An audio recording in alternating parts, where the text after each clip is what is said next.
Жывуць под открытым небом. Капітальны ремонт абярнуўся пакутамі для жыхароў дома нумар 142 по вуліцы Максима Горкага ў Віцебску. 4 месяцы таму разабралі дах у іх доме, а новы так і не накрылі.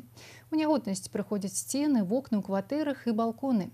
Ці дачакаюцца людзі страхі над головой, высвятляла Інна Кирыенкова. Оно просто перестало закрываться. Вот это надо приложить усилия. Откос вырубило всю штукатурку, полностью вода выдавила. Обои отошли все, лопнул потолок полностью по всему периметру. Внизу живет мальчик-инвалид, 35 лет, без 2 ног. И если бы не мои тазики, 12 ведер за ночь воды, я бы его утопила там. Вот даже плинтус отходит, насколько оно все здесь течет, просто течет. С тазиками и ведрами живем уже 4 месяцы, з горачу заўважае Вікторія Іванова. Яшчэ ў пачатку сакавіка ў доме раскрылі дах, і да гэтага часу жыхарам дома даводзіцца трымаць абарону ад воднай навалы. Даведзеныя да адчаю, людзі гатовыя прадставіць знятае відэа на телефон у суд. Прошли все инстанции. ЖУ, ЖРЭД, горосполком. Все отпихивают от себя.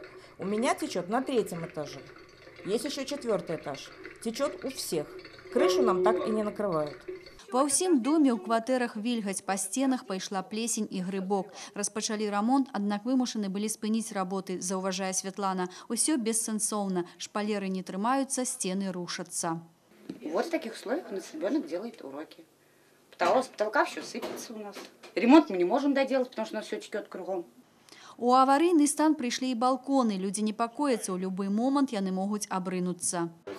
Вот такие вот нехитрые применения. Стамески, квадратики, чтобы вот это вот все не вылетело. Вот этот вот низ вообще в аварийном. Подойти невозможно. Здесь просто уже на дырку.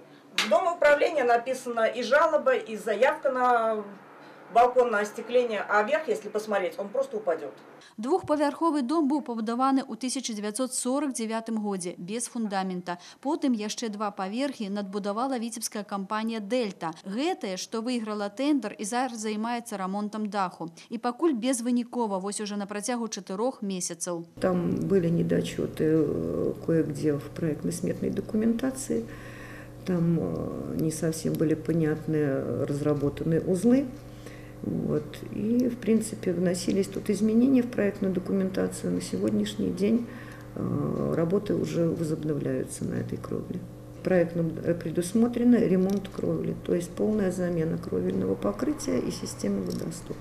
Жыхарам застаецца спадзявацца, што праз 4 месяцы дах у іх доме ўсё ж такі адрамантуюць. Але ж як быць з кватэрамі? У такі стан яны прыйшлі не па віне жыхароў. Хто кампенсуе людзям затраты на рамонт? Падобная сітуацыя здарылася ў Дуброўні, калі па віне падрадчыка затапіла кватэры ў доме. І мясцовыя ўлады вырашылі праблему.